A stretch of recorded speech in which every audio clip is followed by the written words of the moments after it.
함께 좀 여러분 옆에 있는 분에게 이렇게 고백하면 좋겠습니다. 여러분 삶의 자리에서 주님과 사귀시기를 축복합니다. 이렇게 함께 고백하면 좋겠습니다.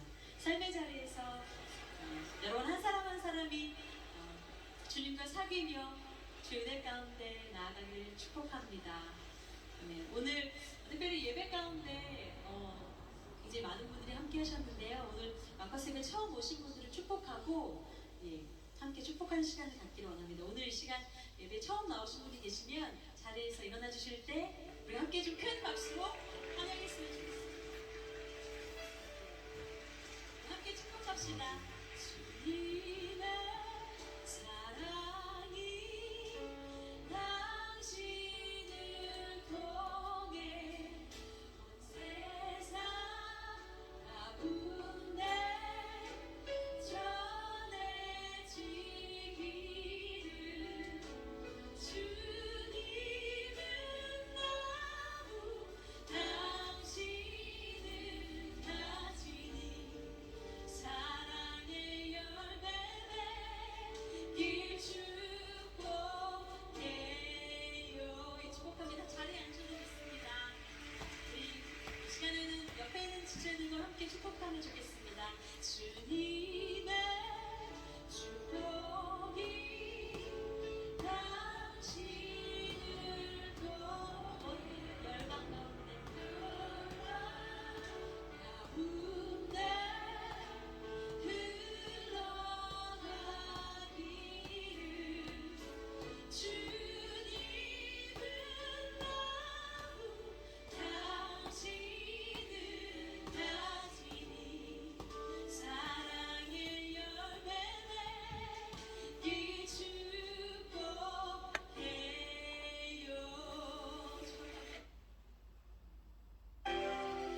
소망을 주시는 주님, 아직 어둠이 지며 기쁨의 무한한 생명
우리 안에 어떻게 죽음으로 이기셨으며 하나님 어떻게 우리를 영원까지 인도하시는지 하나님 우리의 삶의 노래하며 원합니다. 주님의 맘대하심을 노래하며 원합니다. 주님의 사랑을 노래하며 원합니다.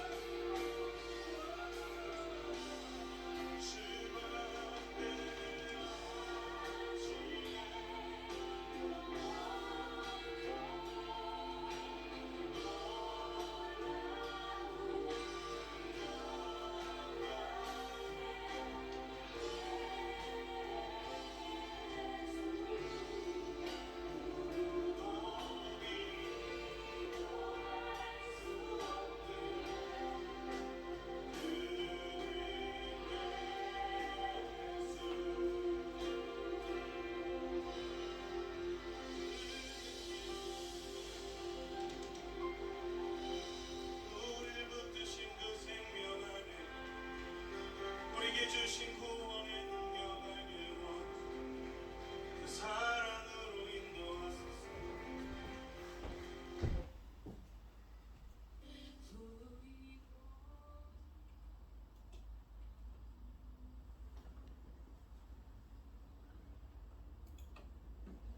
(3월 29일) 주일 오전 예배를 시작하도록 하겠습니다. 찬송가 1장입니다. 만복의 근원 하나님 온 백성 찬송 드리고 저 천사여 찬송하세 찬송 성부 성자 성령 아멘. 사도신경하심으로 신앙 고백하시겠습니다. 전능하사 천지를 만드신 하나님 아버지를 내가 믿사오며 그 외아들 우리 주 예수 그리스도를 믿사오니 이는 성령으로 잉태하사 동정녀 마리아에게 나시고 본디오 빌라도에게 고난을 받으사 십자가에 못 박혀 죽으시고 장사한 지 사흘 만에 죽은 자 가운데서 다시 살아나시며 하늘에 오르사 전능하신 하나님 우편에 앉아 계시다가 저리로서 산자와 죽은 자를 심판하러 오시리라. 성령을 믿사오며 거룩한 공예와 성도가 서로 교통하는 것과 죄를 사하여 주시는 것과 몸이 다시 사는 것과 영원히 사는 것을 믿사옵나이다. 아멘. 교동문 62번입니다. 여호와여 내 기도를 들으시며 내 간구에 귀를 기울이시고 주의 진실과 공의로 내게 응답하소서. 주의 종에게 심판을 행하지 마소서. 주의 눈앞에는 의로운 인생이 하나도 없나이다. 원수가 내 영혼을 핍박하며 내 생명을 땅에 엎어서 나로 죽은 지 오랜 자같이 나를 암흑 속에 두셨나이다. 그러므로 내 심령이 속에서 상하며 내 마음이 내 속에서 참담하나이다. 내가 옛날을 기억하고 주의 모든 행하신 일을 읊조리며 주의 손이 행하신 일을 생각하고 주를 향하여 손을 펴고 내 영혼이 마른 땅같이 주를 사모하나이다. 여호와여 속히 내게 응답하소서. 내 영이 피곤하니이다. 여호와여 주의 이름을 위하여 나를 살리시고 주의 의로 내 영혼을 환난에서 끌어내소서. 주의 인자하심으로 나의 원수들을 끊으시고 내 내 영혼을 영혼을 헐뜯는 거룩게 하는 자를 다 멸하소서. 나는 주의 종이니이다. 아멘. 찬송가 315장입니다. 315장 찬송하시고 고현희 집사님 기도해 주시겠습니다.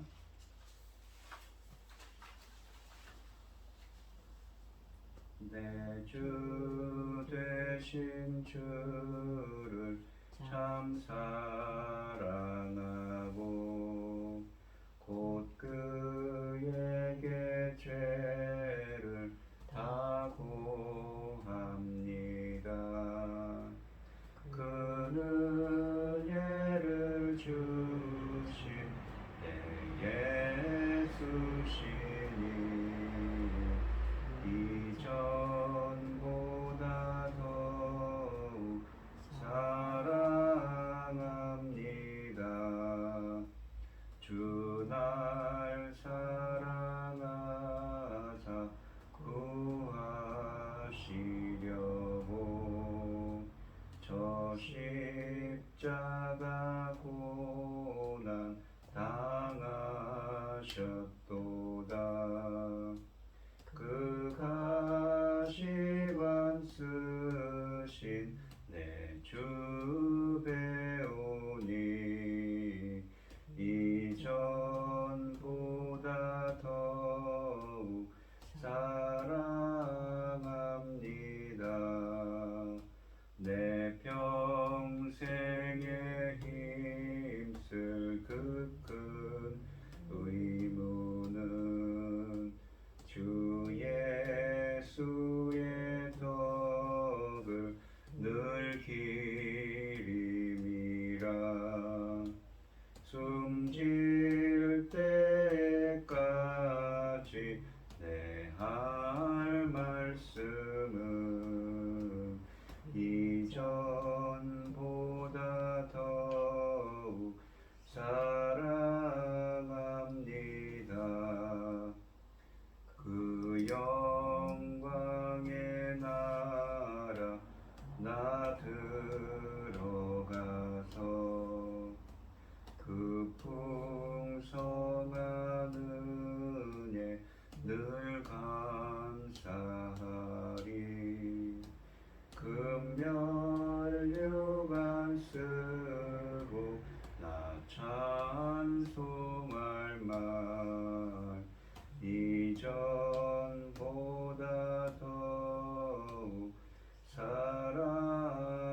사랑합니다. 아멘. 기도하겠습니다. 여호와께 감사하고 그의 이름을 불러 아뢰며 그가 하는 일을 만민 중에 알게 할지어다. 그에게 노래하며 그를 찬양하며 그 모든 기이한 일들을 말할지어다. 그의 거룩한 이름을 자랑하라. 여호와를 구하는 자들은 마음이 즐거울지로다. 여호와 그의 능력을 구할지어다. 그의 얼굴을 항상 구할지어다. 주의 영을 항상 구하는 자들에게 주의 영을 보내어 그들을 창조하사 지면을 새롭게 하시나이다. 여호와의 영광이 영원히 계속할 것이며 여호와는 그 자신에게서 행하신 일로 말미암아 즐거워하시리로다. 아멘. 전지 만물을 지으신 전능하신 하나님 아버지, 어리석고 보잘것없는 저희를 자녀 삼으시고 아버지 사랑 가운데 사랑을 주심을 감사드립니다. 이 어지럽고 복잡한 이 시간에도 아버지께 하나님 앞에 저희들 예배드릴 수 있도록 인도하셨으니 참으로 감사합니다. 전능하신 하나님 아버지, 저희 나라를 사랑하여 주시어서 제사장 나라까지 삼으셨는데 아버지는 어찌된 일인지 아버지, 이 나라가 아버지 들려지는 그 뉴스에마다 보면은 바로 앞에 등불 같습니다. 신이 두렵사오니 아버지 이 나라를 지켜주시옵소서. 전쟁으로부터 지켜주시고 재난으로부터 지켜주시고 아버지는 살아계신 놀라운 역사로 말미암아 아버지 이 민족을 여기까지 인도하셨사오니 앞으로 아버지는 능히 하나님께 영광을 돌릴 수 있도록 이 나라를 지켜주시옵소서. 전능하신 하나님 아버지, 여기에 또 이 중요한 시대를 저희들은 시대에 도달하고 있습니다. 아버지 하나님께서 도달시키셨습니다. 천문 같은 귀한 열매 거둘 중요한 시대를 아버지 새로운 시대라 완전 새로운 시대라고 하시는 이 새로운 열매 거둘 새 시대에 아버지 하나님 기뻐하시는 열매가 넉넉히 나올 수 있도록 도와주시옵시고 아버지 하나님 우리가 아버지 하나님 그 기뻐하시는 사명 받은 사명들을 한 발자국도 한 말씀도 놓치지 않고 아버지 하나님 기뻐하신 대로 이루어 주시기를 간절히 소원합니다. 그런데 이 중요한 시대에 당신의 사랑하는 종 열매 거둘 말씀을 들고 강단에 서게 하셨으니 감사합니다. 이 말씀으로 말미암아 아버지께서 받으실 넉넉한 아름다운 열매를 낼 수 있도록 도와주시옵소서. 전능하신 하나님 아버지, 저희들이 하는 게 아니고 아버지께서 친히 내시는 열매 말씀에서처럼 주의 영을 보내어 그들을 창조하사 지면을 새롭게 하시어 여호와의 영광이 영원히 계속할지며 여호와는 자신께서 행하신 그 일로 말미암아 즐거워하시리로다. 아버지 하나님께서 창조하신 일로 말미암아 즐거워하시리로다 하셨습니다. 그 창조하신 열매가 나오는 때입니다. 아버지 하나님 긍휼을 베푸셔서 은혜를 베푸셔서 어려운 일은 건너뛰고 아버지 하나님 기뻐하신 그 일을 향하여 저희들 열심히 달려갈 수 있도록 모든 여건들을 허락하여 주시옵소서. 이 모든 말씀 억만 죄악 가운데서 우리를 구원하여 주신 예수 그리스도 이름으로 기도드리옵나이다. 아멘. 오늘 함께 하실 하나님의 말씀 시편 33편 1절로 22절입니다. 시편 33편 1절로 22절 교독을 하겠습니다. 너희 의인들아 여호와를 즐거워하라. 찬송은 정직한 자들이 마땅히 할 바로다. 수금으로 여호와께 감사하고 열줄 비파로 찬송할지어다. 새 노래로 그를 노래하며 즐거운 소리로 아름답게 연주할지어다. 여호와의 말씀은 정직하며 그가 행하시는 일은 다 진실하시도다. 그는 공의와 정의를 사랑하시며 세상에는 여호와의 인자하심이 충만하도다. 여호와의 말씀으로 하늘이 지음이 되었으며 그 만상을 그 입 기운으로 이루셨도다. 그가 바닷물을 모아 무더기같이 쌓으시며 깊은 물을 곳간에 두시도다. 온 땅은 여호와를 즐거워하며 세상의 모든 거민들은 그를 경외할지어다. 그가 말씀하심에 이루어졌으며 명령하심에 견고히 섰도다. 여호와께서 나라들의 계획을 펴시며 민족들의 사상을 무효하게 하시도다. 여호와의 계획은 영원히 서고 그의 생각은 대대에 이르리로다. 여호와를 자기 하나님으로 삼은 나라 곧 하나님의 기업으로 선택된 백성은 복이 있도다. 여호와께서 하늘에서 그거 보사 모든 인생을 살피시며 곧 그 거하시는 곳에서 세상의 모든 거민들은 굽어 살피시는도다. 그는 그들 모두의 마음을 지으시며 그들이 하는 일을 굽어 살피시는 이로다. 많은 군대로 구원 얻은 왕이 없으며 용사가 힘을 세워도 스스로 구원하지 못하는도다. 구원하는데 군마는 헛되며 군대가 많다 하여도 능히 구하지 못하는도다. 여호와는 그를 경외하는 자 곧 그 인자하심을 바라는 자를 살피사 그들의 영혼을 사망에서 건지시며 그들의 굶주릴 때 그들을 살리시는도다. 우리 영혼이 여호와를 바라며 그는 우리의 도움과 방패시로다. 우리 마음이 그를 즐거워하며 우리가 그의 성호를 의지하였기 때문이로다. 여호와여 우리가 주께 바라는 뜻대로 주의 인자하심을 우리에게 베푸소서. 아멘. 찬송가 401장입니다. 주의 곁에 있을 때 마음이 든든하오니 주여 내가 살 동안 인도하여 주소서.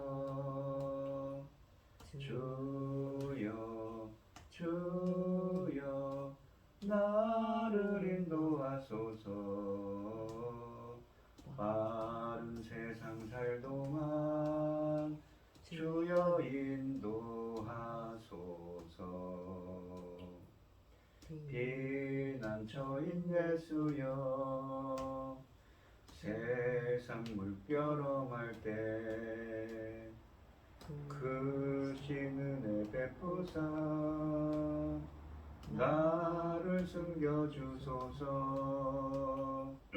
주여 주여 나를 인도하소서. 바른 세상 살 동안 주여 인도하소서. 상풍 빠진 나누 영화로운 나라와 눈물 없는 곳으로 들어가게 하소서. 주여 주여 나를 인도하소서. 빠른 세상 살 동안 주여 인도하소서. 아멘. 오늘 함께 하실 하나님의 말씀의 제목은 주의 인자하심을 우리에게 베푸소서입니다. 이 시편 33편은 온 세상을 말씀으로 창조하시고 당신의 뜻대로 통치하시며 자기 백성을 구원하시는 이스라엘의 하나님 여호와를 찬양하는 찬양 시편입니다. 1절로 3절 말씀해 보시면 너희 의인들아 여호와를 즐거워하라. 찬송은 정직한 자들이 마땅히 할 바로다 라고 하십니다. 의인들이라고 하는데 너희 의인들아 라고 하시는데 하나님 앞에 의롭다는 것은 원래 하나님의 속성입니다. 그런데 하나님으로부터 의롭다라고 칭함을 받는 자들은 어떤 사람들입니까? 그 의의 기준인 하나님의 그 기준에 부합하는 자들이죠. 하나님께서 인정했다는 의미입니다. 이 정직하다라는 말은 바른, 야샤르라는 히브리어를 써서 바른, 정직한이라는 의미입니다. 이 1절에 보시면 의로움은 하나님의 속성입니다. 로마서 3장 10절에서 사도 바울은 의인은 단 한 명도 없다고 했지만 의인은 하나님께 인정받은 사람, 하나님이 기뻐하시는 자라는 의미입니다. 의인은 정직한 자와 같은 의미로 이 문맥에서 쓰여지고 있지요. 1절에서는 하나님을 찬양할 때 우리는 주님을 즐거워해야 한다고 말씀하십니다. 즐거워한다는 말은 사람이 너무나도 기뻐서 크게 소리를 지르며 주님을 찬양하는 행동입니다. 본문은 무엇 때문에 하나님을 즐거워하라는 말을 하지 않습니다. 아무런 조건과 이유 없이 그저 여호와만을 묵상하며 기뻐하라고 하고 있습니다. 사실 이것이 가장 좋은 경지에 이른 묵상이자 찬양입니다. 아무런 이유 없이 그저 여호와가 좋아서 그분을 기뻐하고 즐거워하는 묵상과 찬양은 우리가 주님께 드릴 수 있는 가장 귀한 경배입니다. 2절에 보시면 수금으로 여호와께 감사하고 10줄 비파로 찬송할지어다 라고 하십니다. 수금과 10줄 비파를 사용하여 여호와를 찬양하라고 권면하는데 시편 여러 본문에서 악기 사용이 언급되고 있습니다.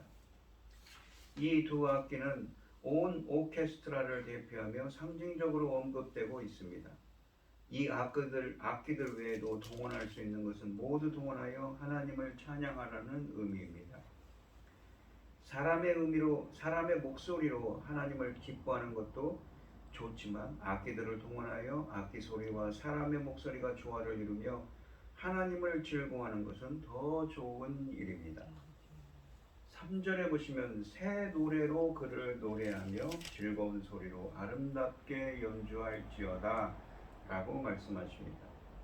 새 노래로 찬양하라고 하시는데, 새 노래는 우리가 항상 새로운 마음 자세로 드리는 찬양을 의미합니다. 본문이 이렇게 권면하는 이유는 하나님께 드리는 찬양이 자칫 잘못하면 형식적이고 가식적으로 변질될 위험이 있기 때문입니다. 이런 찬양은 아무리 많이 드려도 의미가 없습니다. 그러므로 본문은 우리에게 항상 새로운 자세와 각오로 여호와를 찬양할 것을 권면하고 있습니다. 그러므로 우리는 같은 곡을 사용하여 항상 새 노래로 하나님을 찬양해야 하는 것이지요. 이 4절과 5절 말씀을 보시면 여호와의 말씀은 정직하며 그가 행하시는 일은 더 진실하시도다. 이 히브리어 원문에는 4절 맨 앞에 접속사가 들어가 있습니다. 이 접속사 키라는 접속사는 왜냐하면이라는 의미를 담고 있습니다. 그래서 이 4절 이후의 말씀은 1절부터 3절에서 말씀하신 찬양을 하라고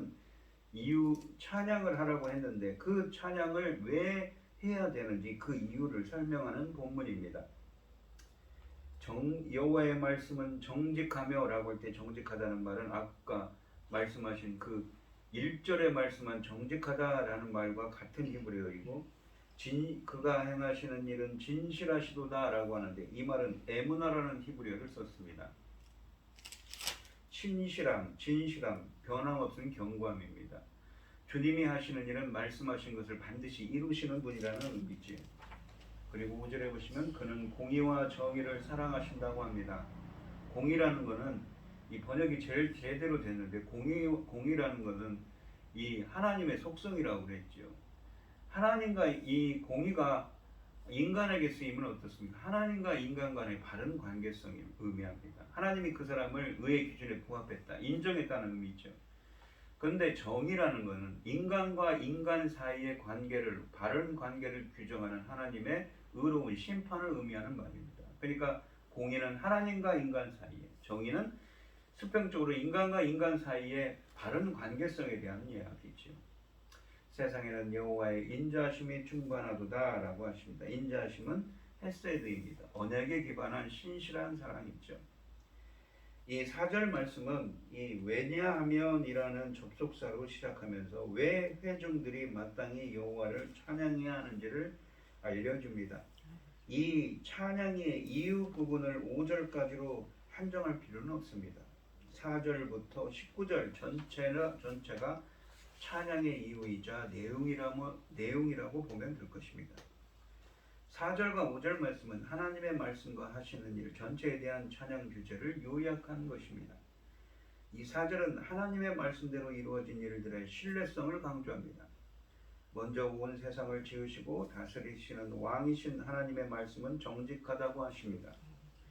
정직하다로 번역된 단어 야샤르는 하나님의 말씀이 올바르다는 것을 의미합니다. 이 단어는 1절에 정직한 사람들과 연결되는데 그들은 올바른 말씀대로 사는 사람들입니다. 또한 여호와가 행하시는 일이 다 진실하다고 합니다. 여기서 행하시는 일은 여호와께서 만드신 것들 뿐만 아니라 창조와 통치의 모든 영역에서 행하시는 하나님의 행동이나 사역을 가리키는 말입니다.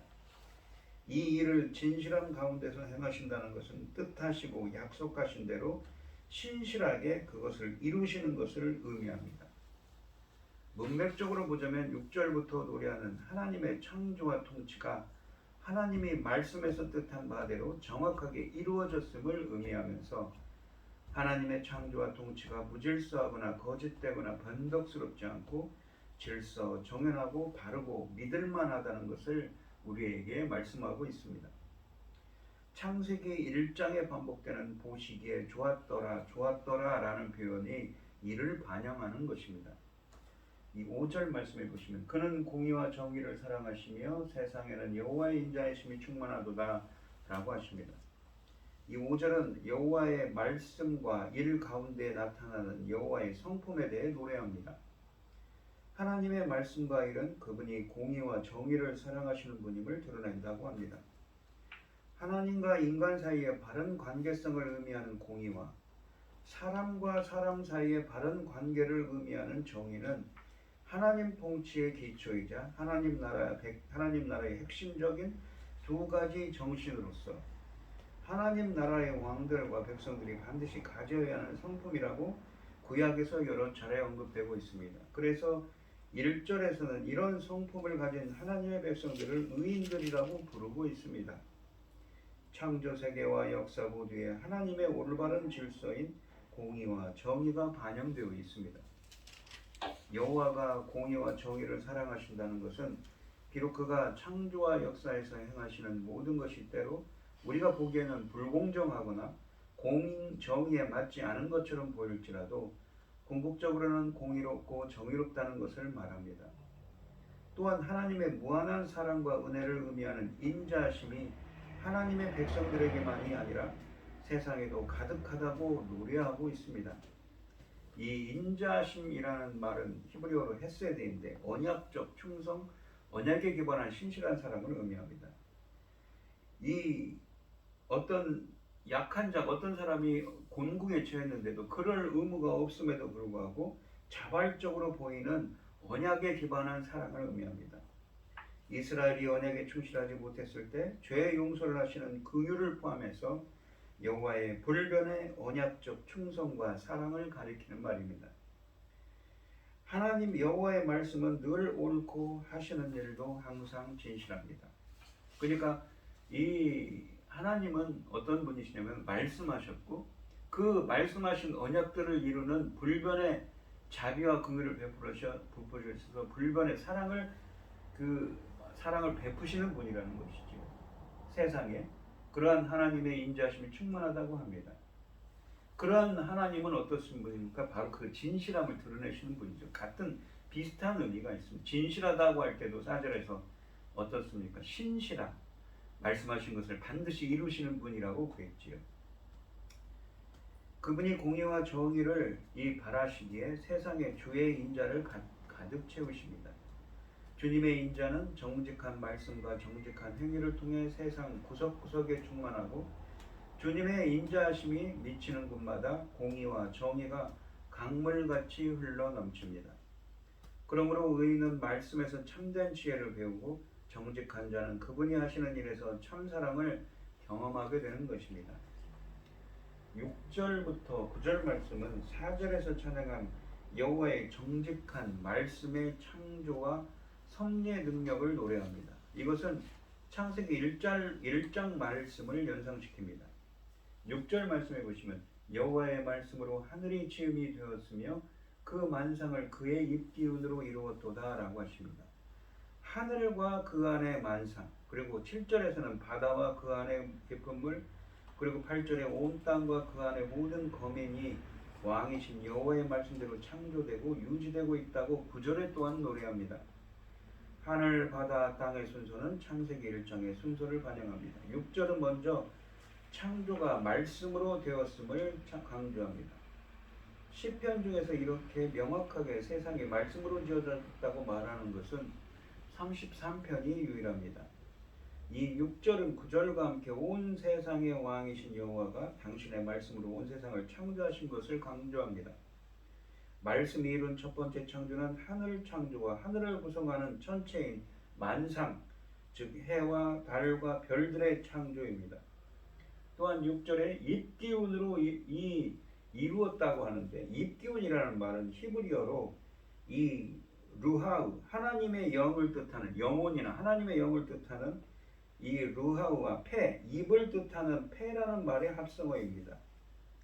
그래서 이 입기운은 여호와의 말씀을 받아서 달리 표현한 것으로 보는 것이 자연스럽습니다. 그러므로 입기운이란 말은 하나님의 말씀이 가지는 생명력에 대한 구체적인 표현으로 되어 있습니다. 입기운은 입에서 내뿜으시는 숨과도 같은 하나님의 말씀의 능력에 대한 비유로 볼 수 있는 것이지요.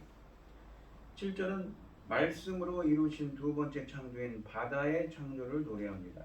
7절에 보시면 그가 바닷물을 모아 무더기같이 쌓으시며 깊은 물을 곳간에 두시도다. 무더기같이 쌓으심은 창세기 1장 9절에 천하의 물이 한 곳으로 모여 물이 묻히 드러나게 하심을 말합니다.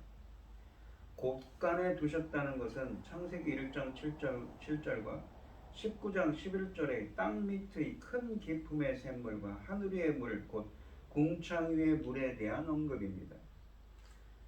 8절과 9절은 세 번째 창조인 온 땅의 창조를 노래합니다. 8절에 보시면 온 땅은 여호와를 두려워하며 세상의 모든 거민들은 그를 경외할지어다 라고 하십니다. 8절에서는 시인이 이 하나님께 지음을 받은 온 땅과 그 땅의 거주자들이 여호와를 경외하기를 바란다면 9절에 보시면 그가 말씀하심이 이루어졌으며 명령하심에 견고히 섰도다. 그 이유를 이 8절같이 경외해야 되는 이유를 9절에서 설명합니다. 여호와가 그들을 말씀으로 지으시고 견고하게 세우셨기 때문이라고 밝히고 있습니다. 이들에게 여호와를 두려워하고 경외하라고 하는 것은 땅과 거주민들의 창조주이신 하나님을 의지하고 그의 말씀에 순종하라는 말입니다. 온 땅과 땅의 거주자들이 여호와를 경외해야 하는 이유는 오직 여호와만이 말씀으로 온 세상을 창조하시고 다스리시는 유일한 왕이시기 때문입니다. 이 절은 온 세상의 왕이신 여호와의 말씀에 놀라운 능력을 재천명합니다. 이 4절의 여호와의 정직한 말씀과 명령에 따라 세상은 생기어났고 견고하게 서 있습니다. 9절 상반절이 창세기 1장을 그대로 반영한다면 9절 하반절은 하나님의 명령에 대한 피조물의 순종으로 창조 세계가 견고하게 서게 되었음을 노래합니다. 여호와의 왕권을 강조하고 있는 것입니다. 견고히 서다는 말은 이 창조와 동시에 창조 세계에 대한 신실한 섭리까지도 이 4절에서 말씀하셨던 그 섭리까지도 함축하는 말입니다. 그래서 이 6절부터 9절까지 말씀은 4절에서 말한 대로 하늘과 바다와 땅과 그 안에 모든 것이 여호와의 정직한 말씀에 대한 순종으로 생겨난 하나님의 진실한 작품임을 노래한다고 요약할 수가 있는 것입니다. 이 10절부터 12절 말씀은 이 역사의 주제이신 하나님을 찬양하라고 말씀하십니다. 이제 시인은 창조에서부터 이스라엘의 역사에 이르기까지 나타난 주님의 능력을 찬양하는 것으로 넘어갑니다. 창조는 주님의 말씀으로, 역사는 주님의 계획으로 이루어집니다. 이 소절의 중심 사상은 주님의 계획입니다. 그러니까 이 주님이 창조를 하시고 찬양할 수 있는 주제가 어떻습니까? 이 세상을 만물의 주제로서 창조하시고 그리고 또한 넘어가는 주제가 주님이 계획하시고 뜻하신 것이지요. 주님의 생각대로 온 세상을 운행하신다는 것입니다. 온 세상의 창조주가 역사의 주인이시기 때문에 주님의 계획을 거스르는 세상 나라들과 군대의 계획이 성공하지 못할 것이라고 하십니다. 10절과 11절 말씀을 보시면 여호와께서 나라들의 계획을 폐하시며 민족들의 사상을 무효하게 하시도다. 여호와의 계획은 영원히 서고 그의 생각은 대대에 이르리로다. 이 앞에서 온 세상이 하나님의 말씀으로 창조되었다며 우리가 주님을 찬양할 첫 번째 이유를 제시했습니다. 여기서는 세상 모든 것이 하나님의 계획에 따라 진행된다며 주님을 찬양하라고 합니다. 우리가 여호와를 찬양할 두 번째 이유는 주님은 완벽한 계획에 따라 세상을 운영하시기 때문입니다. 역사 가운데 악한 나라들의 계획을 폐하시고 당신의 계획을 세우시는 여호와의 계획 혹은 섭리에 대한 찬양을 하고 있는 것입니다. 이것은 6절부터 9절까지 말씀처럼 창조시의 말씀대로 세상을 지으신 것에 상응하는 것이지요. 10절과 11절은 같은 어휘들, 계획, 생각들과 반어적 어휘들을 통해 나라들의 계획 실패와 여호와의 계획 성공을 예리하게 대조시킵니다.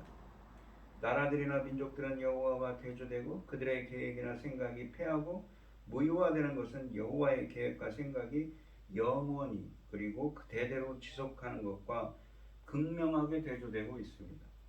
이런 대조는 창조 때만이 아니라 역사가 진행되는 가운데서도 여호와가 왕이 되셔서 온 세상을 다스리는 것을 강조하는 방법입니다. 10절에서는 먼저 여호와가 나라들의 계획을 폐하신 역사를 말합니다.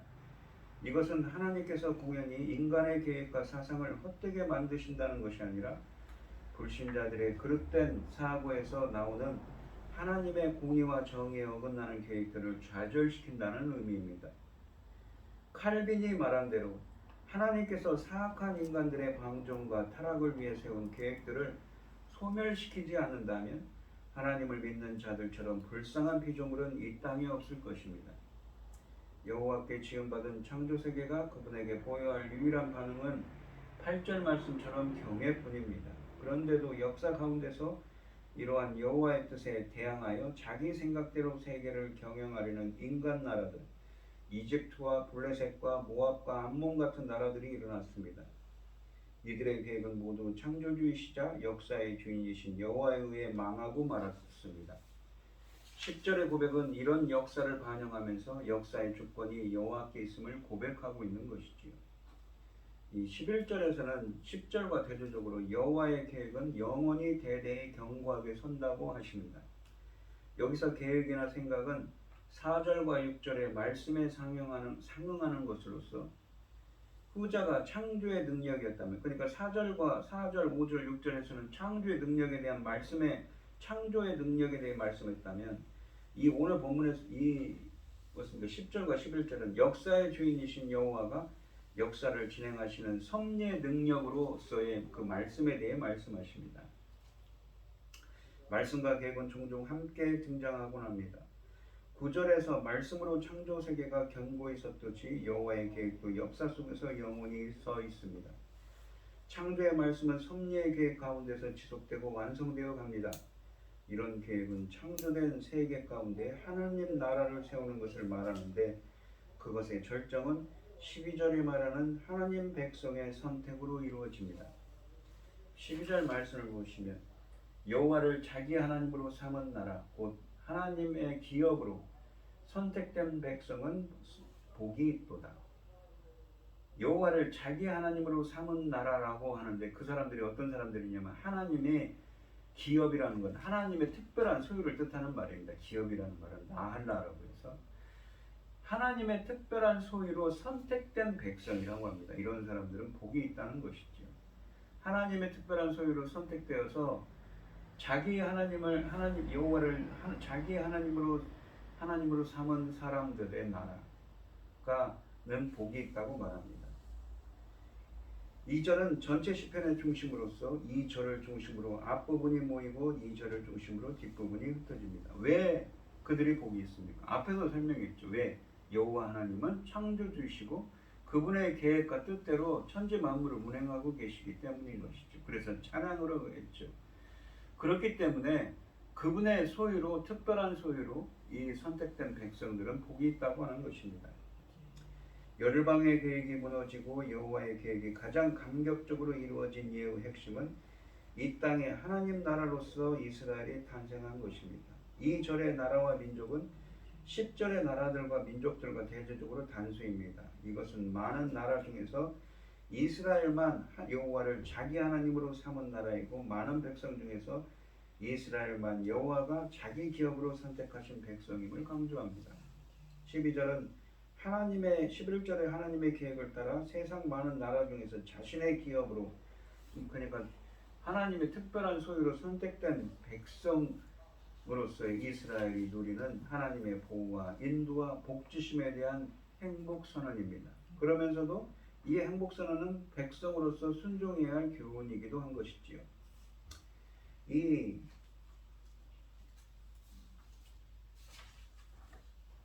13절로 15절 말씀은 인생의 주제이신 하나님을 찬양하라고 합니다. 그러니까 민족들과 나라들과 세상 만물을 운행하시는 하나님, 창조주이신 하나님을 찬양하고 그분의 뜻대로 그 천지 만물을 운행하시는 하나님을 찬양하라고 했습니다. 그러면서도 그렇죠. 그래서 하나님의 특별한 소유로 선택된 백성들은 복되다고 하는 것입니다. 왜요? 하나님은 창조주이고 만물의 주제로서 천지 만물을 운행하기 때문인 것이죠. 이제는 인생의 주제이신 하나님을 찬양하는 것입니다. 13절에 보시면 여호와께서 인생의 하늘에서 구보보사 모든 인생을 살피시며 곧 그가 거하시는 곳에서 세상의 모든 거민들을 굽어 살피시는 무도다. 감찰하시는 하나님이죠. 그는 그들 모두의 마음을 지으시며 그들이 하는 일을 굽어 살피시는 이로다 라고 합니다. 이 13절부터 15절까지 말씀에서 찬양하는 주제는 여호와께서 모든 인생을 살피신다는 것입니다. 이 부분은 10절부터 12절을 가운데 두고 6절부터 9절 말씀과 대칭을 이룹니다. 6절부터 9절 말씀처럼 13절부터 15절 말씀에서도 하늘과 땅의 모든 거민이 공통으로 등장합니다. 앞부분이 말씀으로 그들을 창조하셨음을 강조한다면 여기서는 그들을 살피시는 통치를 강조하는 것이지요.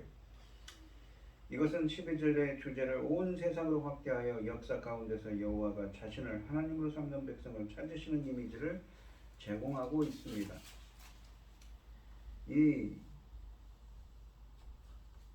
그가 14절에 보시면 그가 거하시는 곳이라는 표현이 있습니다. 이는 위에 있는 하나님의 거처를 가리키는데 일반적으로 하늘의 가장 높은 곳으로 이해되는 것입니다. 칼빈은 이 말 속에는 천국이 어떤 쾌락주의자들이 생각하는 최고의 향락의 장소가 아니라 통치의 자리다라는 통치의 자리로서의 의미가 있다고 했습니다. 하나님이 이처럼 사람들과 그들의 행동에 지대한 관심을 가지고 있으신 것은 15절에 보시면 뭐라고 하시냐면 주님은 그들 모두의 마음을 지으셨기 때문이라고 합니다. 지으셨다는 건 창조를 뜻하는 이 말이지요. 하나님은 영의 아버지이십니다. 하나님께서 생각과 사상을 인간의 머릿속에 불어넣으신 것처럼 그 마음을 속속들이 다 알고 계시지요. 하나님께서 늘 인간의 마음을 살피고 계심을 강조하는 말입니다. 하나님은 사람들이 원래 그들의 마음이 창조된 의도에 따라 사는지를 지켜보시는 분이십니다. 그러니까 원래 하나님은 창세기 1장에 보면 심히 좋았더라 하시지요. 하나님이 기뻐하시는 뜻대로 피조물들이 살아가야 되는 의무가 있었습니다. 그러한 의도대로 창조를 하신 거죠. 지으셨어요. 그들의 마음도. 그런데 어떻습니까? 우리 인간들이 반역을 일으킨 것이지. 그리고 그렇게 하고 있는지 굽어 살피신다는 것입니다. 왜요?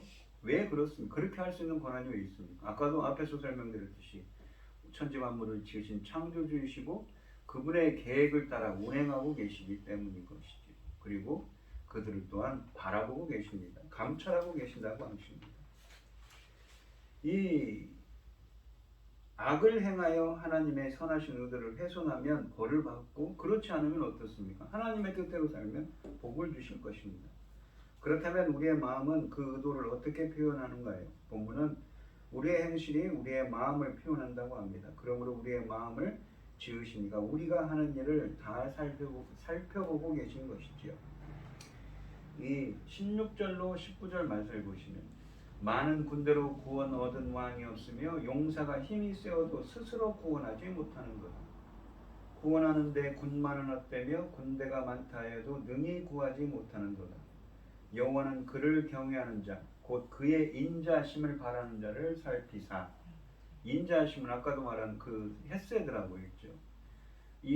그렇게 하지 않아도 되는데도 베풀어 주시는 하나님의 언약에 기반, 말씀하신 것을 반드시 이루시는 언약에 기반한 언약적 충성, 언약에 기반한 신실한 사랑이죠. 자비와 긍휼을 포함한 구원을 포함한 하나님의 그 신실한 사랑을 바라는 자를 살피사. 그들의 영혼을 사망에서 건지시며 그들이 굶주릴 때 그들을 살리시는 거다.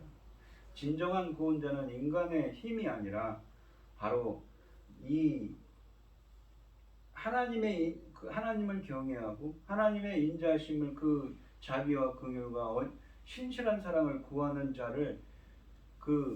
자들에게 베푸시는 주님의 구원의 은혜라는 것입니다. 그들을 사망에서 건지시며 그들이 굶주릴 때 그들을 살려주신다고 하십니다. 지금까지 본문은 우리가 하나님을 찬양할 이유를 세 가지를 제시했습니다. 첫째는 하나님의 정직한 말씀으로 진실하게 세상을 창조하셨다고 그랬고, 두 번째는 여호와는 자신의 완벽한 계획에 따라 세상을 운영하신다고 그랬습니다.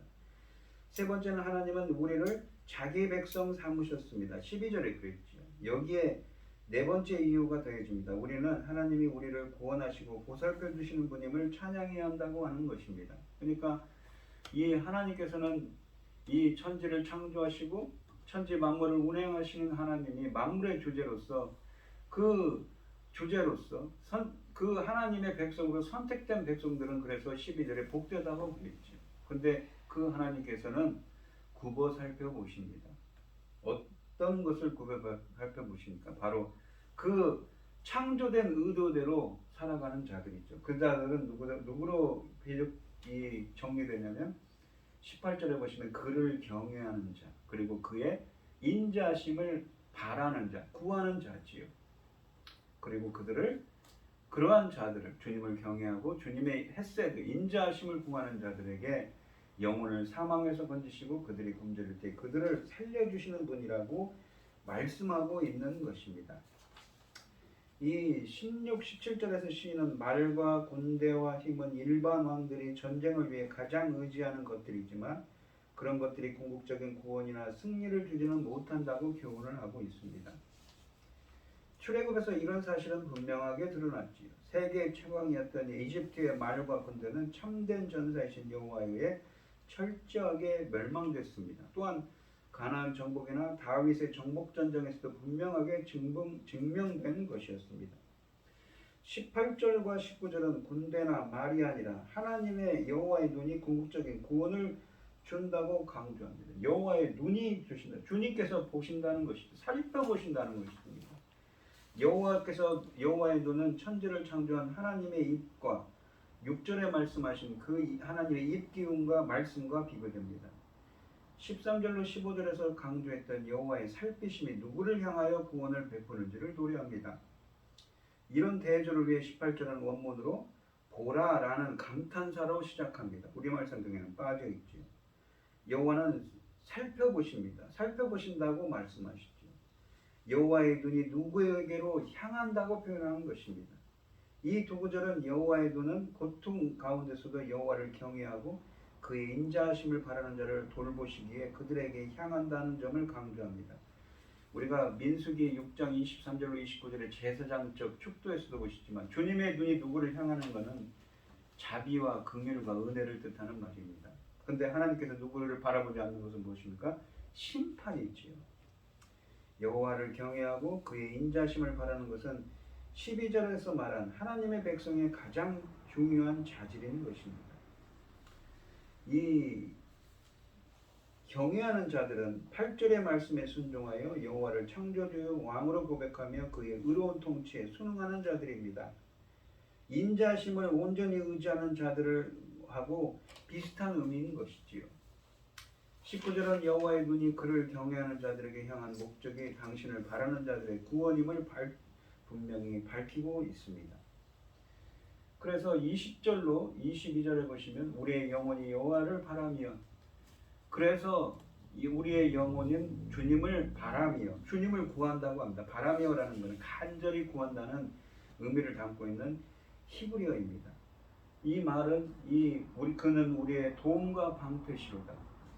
그러니까 이 세상적인 힘으로는 안 되는 것을 주님은 어떻습니까? 주님을 경외하고 주님의 인자심을, 그 자비의 그 언약에 기반한 그 신실하신 하나님의 말씀하는 것을 반드시 이루시는 언약에 기반한 신실한 사랑을 베푸시는 그 자비와 그에 의지하는 자들에게 베푸시니까, 그러니까 그 하나님에게만 구원이 있기 때문에 우리의 영혼은 여호와를 바란다고 간절히 구한다고 말하고 있는 것입니다. 이것이 바로 우리가 1절에 나온 의인들의 속성인 것이죠. 하나님을 바라보는 자들이 바로 의인들입니다. 의인들은 이런 사람들인 것이죠. 그는 우리의 도움과 방패시로다.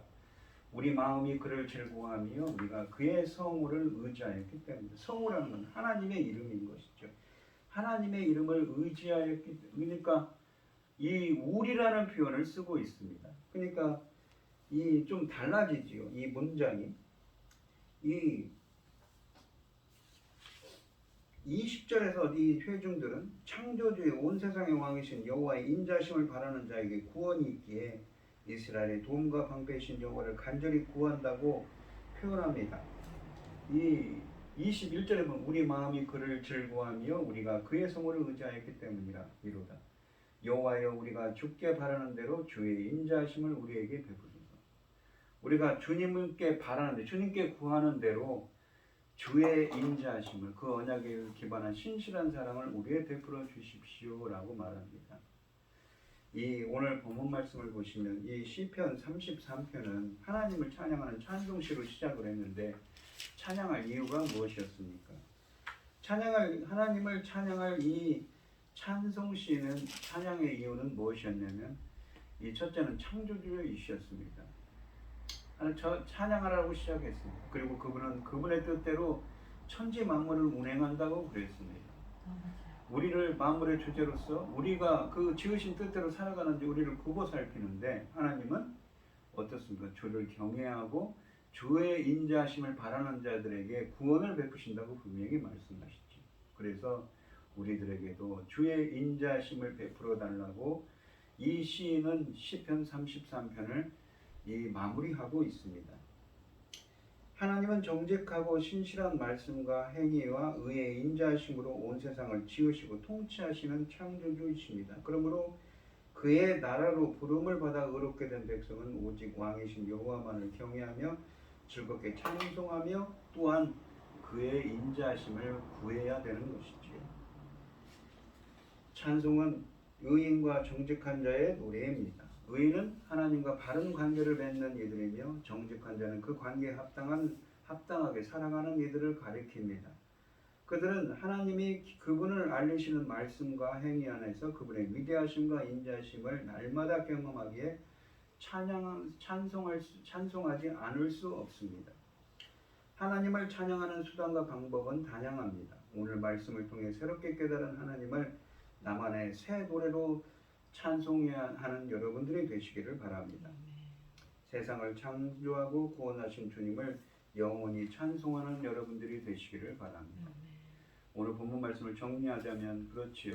천지 만물을 지으시고 만물을 주제로서 운행하시며 또 천지 만물을 굽어 살피셔서 하나님은 그 인자하심을 어떤 사람들에게 베풉니까?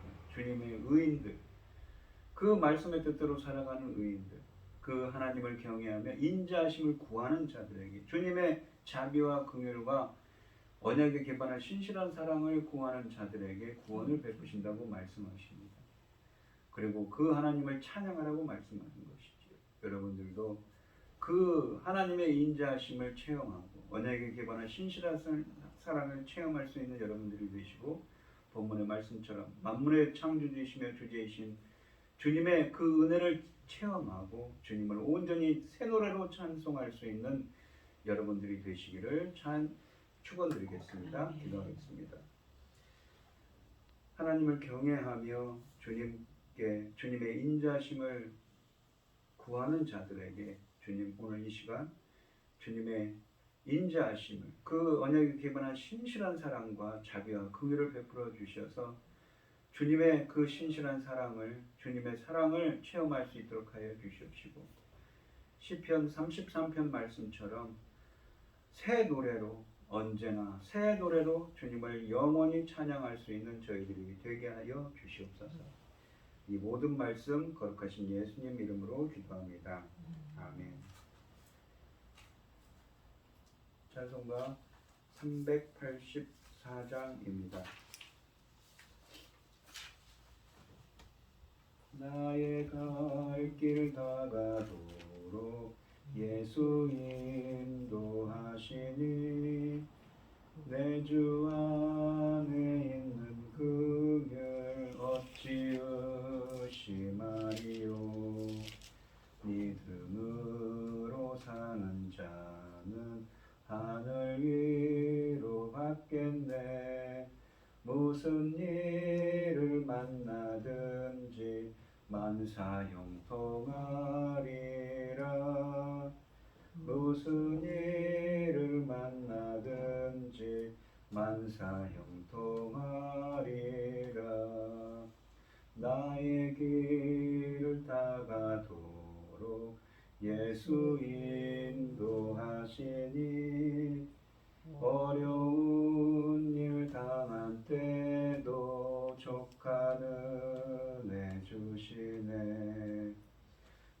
나는 심히 고단하고 영혼 매우 가라나 나의 앞에 반석에서 샘물나게 하시네 나의 앞에 반석에서 샘물나게 하시네 나의 갈 길 다가도록 예수 인도하시니 그의 사랑 어찌 큰지 말로 할 수 없도다 성령 감화 받은 영혼 하늘나라 갈 때에 영영 부를 나의 찬송 예수 인도하셨네 영영 부를 나의 찬송 예수 인도하셨네 아멘 기도하겠습니다. 참 감사하신 하나님 오늘 거룩한 주일에 불러 모아주시고 이렇게 예배드리게 하여 주시니 감사를 드립니다. 오늘 이 시간 주님께서 베풀어 주신 은혜에 감사드리며 귀한 예물을 드리는 손길들이 있습니다. 주님께서 부어주신 은혜에 감사드리며 항상 주님의 기뻐하시는 뜻을 행할 수 있도록 인도하여 주시옵소서. 기뻐받아 흠양하여 주실 줄 믿사오며 이 모든 말씀 거룩하신 예수님 이름으로 기도합니다. 아멘. 찬송가 5장을 하시고 오늘 예배를 마치겠습니다. 축도하심으로 오늘 예배를 마치겠습니다. 이 천지가 만물들아 복 주시는 주 여호와 전능성부 성자 성령 찬송하고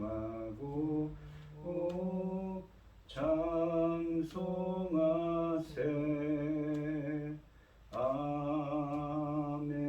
아멘.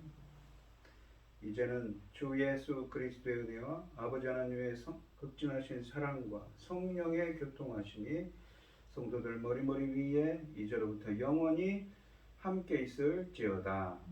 아멘.